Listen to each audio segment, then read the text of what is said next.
Chapter 1.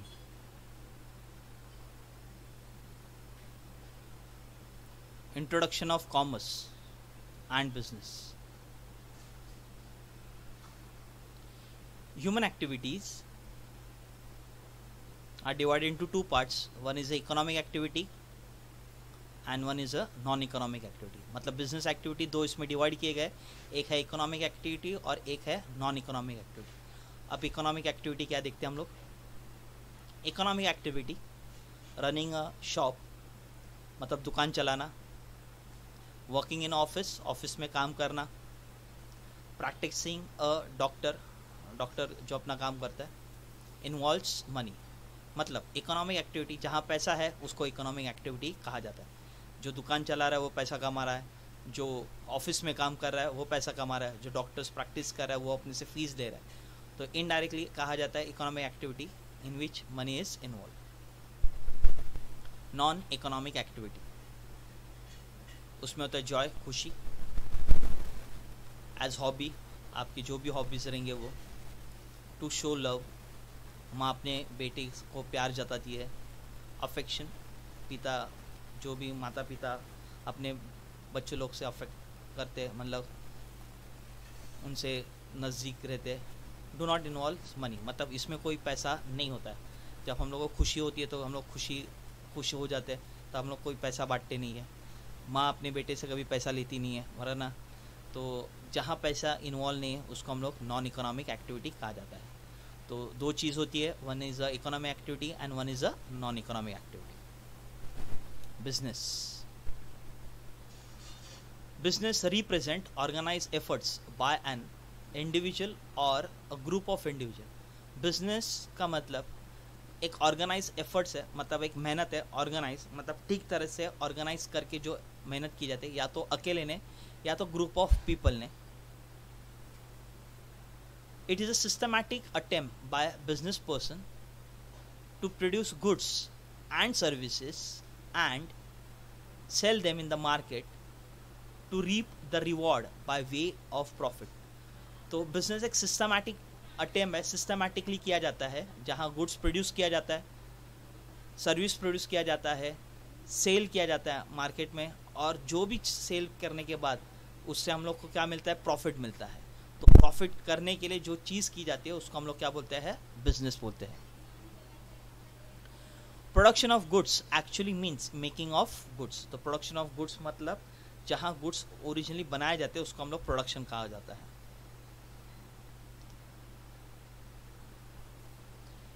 It may be agriculture product, और ये तो एग्रीकल्चर प्रोडक्ट है. Finish goods produce in a factory. तो एग्रीकल्चर प्रोडक्ट हम लोग होते हैं, जो हल्दी होती है, सब पकड़ के चलो हम लोग ने हल्दी बनाई तो डायरेक्टली एग्रीकल्चर लैंड के ऊपर से मिल जाता है हम लोग को. मगर जो पोटैटो बनाए तो ये पोटैटो चिप्स हम लोग ने कभी झाड़ पौधों के ऊपर देखे नहीं, उसको बनाना पड़ता है. तब वो बनाए जाते हैं, उसको हम लोग फिनिश गुड्स कहा जाता है. Goods can be produced with the manpower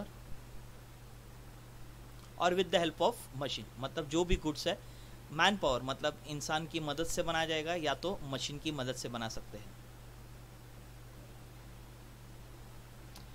example, cultivating the piece of land and growing food grain is an example of agriculture production. मतलब जो भी चीज़ लैंड के ऊपर हम लोग जो चीज़ बनाते हैं, बराबर है, और उसको हम लोग ज़मीन पे उगाते हैं, उनको हम लोग एग्रीकल्चर प्रोडक्शन कहते हैं.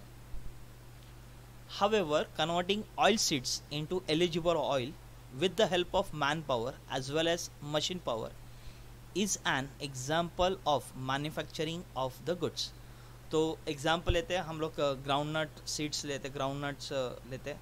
तो मूंगफली, बराबर, उन मूंगफली लेना, उनको झाड़ से निकालना, फिर उनको मशीन में डालना और उन लोग उसमें से ऑयल निकालना. तो इसको हम लोग बोलेंगे manufacturing goods. Distribution includes marketing of goods and services. Distribution मतलब बांटना, डिस्ट्रीब्यूट करना, लोगों तक पहुंचाना. इट इन्वॉल्व्स, तो इसमें क्या क्या आता है, ट्रांसपोर्ट आता है. वेयर हाउसिंग, जहाँ गुड्स रखे जाते हैं, वेयर हाउस करना. एडवर्टाइजिंग मतलब जो चीज़ मिल रही है, लोगों को बताना एडवर्टाइजमेंट के हिसाब से, तो ही लोगों को पता चलेगा कि ऐसी चीज़ मार्केट में अवेलेबल है। Which facilitates transfer of goods from producer to final consumer. तो इससे क्या होगा, जो भी गुड्स है प्रोड्यूसर से, मतलब जहाँ से बनाया तब तक फाइनल कंज्यूमर तक वो जाएगा। Features characteristics of business and economic activity. Business is an economic activity as it is undertaken to earn money or livelihood। तो business एक ऐसी एक्टिविटी है जहाँ पैसा इन्वॉल्व है और उससे हम लोग का लाइवलीहुड, मतलब हम लोग का रहन सहन, खाना पीना सब कुछ उसमें आ जाता है। तो it is a economic activity to earn a money. पैसा कमाने के लिए जो एक्टिविटी की जाती है उसे बिजनेस कहते हैं। Two parties. Every business transaction has minimum two parties. तो हर एक बिजनेस ट्रांजैक्शन, मतलब जो भी व्यवहार होने के लिए कम से कम दो पार्टीज होना ज़रूरी है। They are buyer and seller. तो एक बायर होना चाहिए और एक सेलर होना चाहिए, मतलब एक बेचने वाला और एक लेने वाला। Profit motive. Main motive of a business is earn maximum profit. हर एक बिजनेस का एक एम होता है कि ज़्यादा से ज़्यादा प्रॉफिट हो। अगर प्रॉफिट है तो ही हम लोग उसको बिजनेस कहेंगे। अब business activity is carried to make a profit, मतलब बिजनेस किया ही जाता है प्रॉफिट करने के लिए। It is said without profit there will be no business. तो जहाँ प्रॉफिट नहीं वहाँ बिजनेस नहीं है। तो हर एक बिजनेस में प्रॉफिट होना ज़रूरी ही है, और वो भी प्रॉफिट हर साल बढ़ते जाएगा तो बहुत अच्छी बात है। Production of goods and services. Before exchanging the goods and service they should be produced by business enterprises. तो जो भी गुड्स डिस्ट्रीब्यूट करने के लिए, मतलब एक्सचेंज करने के पहले उसको बनाना ज़रूरी है। अगर वो जब तक बनाते नहीं है तब तक हम लोग किसी को दे नहीं पाएंगे, डिस्ट्रीब्यूट नहीं कर पाएंगे और एक्सचेंज नहीं कर पाएंगे। गुड्स आर आइदर मैन्युफैक्चर और प्रोड्यूस फ्रॉम द सप्लायर। या तो गुड्स बनाएंगे या तो सप्लायर से प्रोड्यूस करेंगे। तो पहले हम लोग चीज़ बनाएंगे with the aim of selling it further to the consumer for profit. तो हम लोग चीज़ जो बनाई हुई है वो एक एम होता है कि हम लोग ने ये जो चीज़ बनाई वो बेचने के लिए, और जब बेचेंगे तो हम लोग को उसमें से क्या होना चाहिए, प्रॉफिट होना चाहिए। तो पहला प्रोडक्शन आएगा, फिर हम लोग का एक्सचेंज आएगा, मतलब डिस्ट्रीब्यूशन आएगा।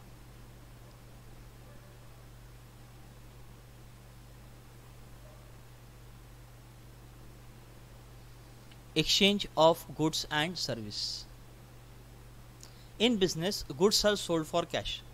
तो नॉर्मली आज के तारीख के बिजनेस में जो भी चीज़ बेची जाती है कैश के लिए ही बेची जाती है, मतलब एक लॉजिक होता है, जो चीज़ बेच रहा हूँ तो मुझको पैसा मिलना चाहिए। When a goods and service are exchange with money it is called as monetary exchange. तो जहाँ जो भी गुड्स एंड सर्विस पैसे से एक्सचेंज किए जाते हैं, गुड्स देके पैसे लिए जाते हैं, उसको मॉनेटरी एक्सचेंज ऐसा कहा जाता है।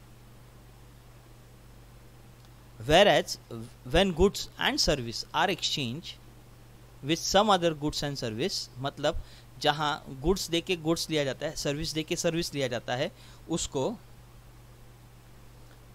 It is called as barter exchange. उसको बार्टर एक्सचेंज किया जाता है, मतलब यहाँ गुड्स देके गुड्स लिया जाता है।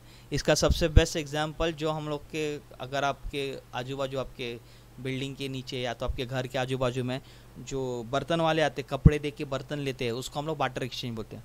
मतलब हम लोग के जुने पुराने कपड़े लेते हैं और हम लोग को वो बर्तन देते हैं। तो हम लोग ने जुने पुराने कपड़े दिए, मतलब कपड़े गुड्स हो गए, उसने बर्तन दिया मतलब गुड्स हो गया, तो उसको हम लोग बार्टर एक्सचेंज बोलते हैं।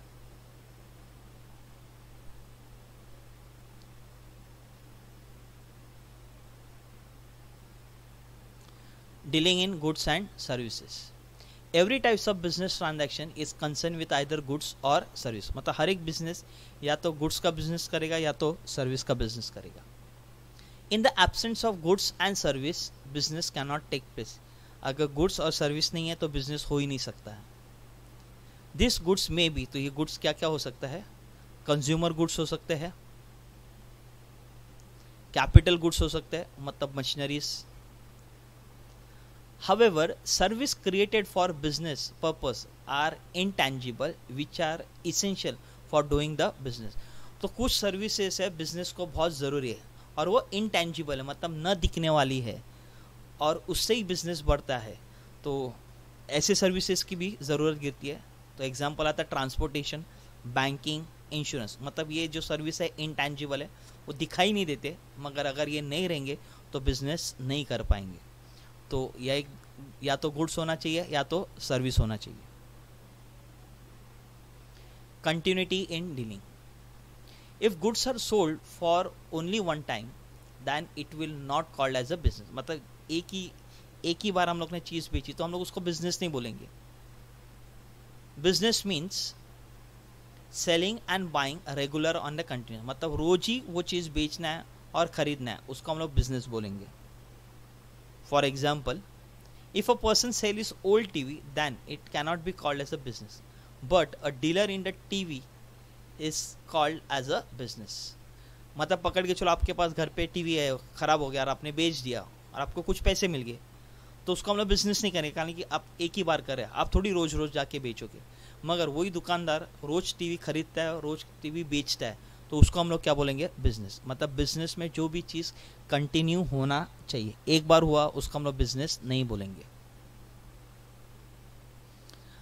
Uncertain returns, in business the returns are never predictable और गारंटेड। मतलब बिजनेस में जो भी चीज़ें गारंटी नहीं होती और प्रेडिक्ट नहीं हो सकता। मतलब कल मैं 20,000 का ही बिजनेस करूँगा, कल मैं 2 लाख का ही बिजनेस करूँगा, कल 2 करोड़ का ही करूँगा, ये हम लोग गारंटी नहीं दे सकते, प्रेडिक्ट भी नहीं कर सकते। कल क्या होगा ये बिजनेसमैन को भी मालूम नहीं है। तो बहुत सारे अनसर्टनिटीज़ होते हैं, रिस्क होती है बिजनेस में। बिजनेसमैन में अर्न प्रॉफिट और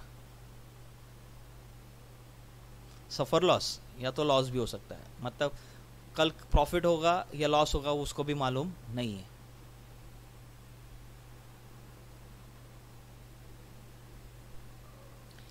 elements of risk, risk is a key element of every business which is concern with exposure to the loss. मतलब हर एक बिजनेस में रिस्क होता है और वो जो रिस्क होता है लॉस का होता है। It is due to some unfavourable और अनडिज़ायरेबल इवेंट। तो अनफेवरेबल मतलब कुछ ऐसी चीज़ है जो अनफेवरेबल है, हम लोग को मालूम ही नहीं है और वो हो सकती है। Every business will have some और अदर रिस्क, हर एक बिजनेस में कुछ ना कुछ रिस्क होता ही होता है। Intensity of risk can be minimise but cannot be avoid. मतलब रिस्क हम लोग कम कर सकते हैं मगर उससे हम लोग भाग नहीं सकते। Certain factors are beyond the control of the businessman. तो कुछ ऐसे रिस्क है तो बिजनेसमैन खुद कंट्रोल नहीं कर सकता है। Change in the consumer taste, मतलब लोगों का टेस्ट चेंज हो गया तो उसमें वो कुछ नहीं कर सकता है। मतलब पकड़ के चले, फिलहाल माहौल ऐसा चालू है कि सिर्फ इंडियन प्रोडक्ट ही हम लोग को यूज़ करना है, चाइनीज़ प्रोडक्ट हम लोग को यूज़ नहीं करना है। तो चाइनीज़ प्रोडक्ट अभी मार्केट में बेचे ही नहीं जाएंगे, तो कंज्यूमर का टेस्ट बदल गया। ऐसा पकड़ के चलो कि सब लोग आजकल कलरफुल ड्रेस डाल रहे थे, कल ऐसा कुछ ट्रेंड आ गया वाइट क्लोथ ही डालना है, तो सब लोग वाइट क्लोथ डालेंगे तो कलरफुल क्लोथ बेचे नहीं जाएंगे, तो कंज्यूमर का टेस्ट बदल गया। Like dislike fashions, change in the method of production में चेंजेस आ गया। फायर है, आग लग गई, थेफ्ट चोरी हो गया। नेचुरल कैलेमिटीज मतलब बाढ़ आ गई, गुड्स खराब हो गए, चोरी हो गया। No business is free from all above factors, मतलब कोई बिजनेसमैन इनसे बच नहीं सकता है। कभी भी कुछ भी हो सकता है, मालूम नहीं कब होगा, नहीं भी हो सकता है। इसके लिए उसको कहा जाता है एलिमेंट्स ऑफ रिस्क। और किसी ने कहा है more the risk more the profit. Consumer satisfaction, consumer satisfaction is the ultimate aim of all economic activities and business is not exception to it। तो जो भी बिजनेस होता है प्रॉफिट तो होता ही है, मगर प्रॉफिट कब होगा, जब लोग चीज़ लेंगे। लोग चीज़ कब लेंगे? जब वो प्रोडक्ट लेके उन लोग सेटिस्फाई हो जाते हैं, अरे हाँ ये चीज़ हम लोग को अच्छी लगी, अच्छा चल रहा है, अच्छा हो रहा है, अच्छा लग रहा है, तो उन सेटिस्फाई हो जाते हैं वो चीज़ लेके। जब वो सेटिस्फाई होता है तो बिजनेस ज़्यादा होता है। अगर जो भी प्रोडक्ट लिया लोग उससे सेटिस्फाई नहीं, खुशी नहीं है, तो फिर बार बार वो चीज़ बेची ही नहीं जाएगी, तो लोग सेटिस्फाई नहीं है, तो बिजनेस होगा ही नहीं और प्रॉफिट नहीं होगा। Modern business believe in satisfying the consumer by providing quality products and service at the reasonable price. तो आज का बिजनेस ऐसा सोचता है कि कंज्यूमर सेटिस्फाई होना चाहिए प्रोडक्ट और सर्विस से, और जो भी प्रोडक्ट और सर्विस देंगे उनको रीजनेबल प्राइस, ना महंगा ना सस्ता। The purpose of business is to create and retain the customers. तो हर एक बिजनेसमैन का एक लॉजिक होता है कि कंटिन्यू कस्टमर आना चाहिए। तो कंटिन्यू कस्टमर कब आएगा? तब वो सेटिस्फाई होगा। तो अगर वो सेटिस्फाई नहीं कर रहा है तो वो कस्टमर आएगा ही नहीं। Thank you.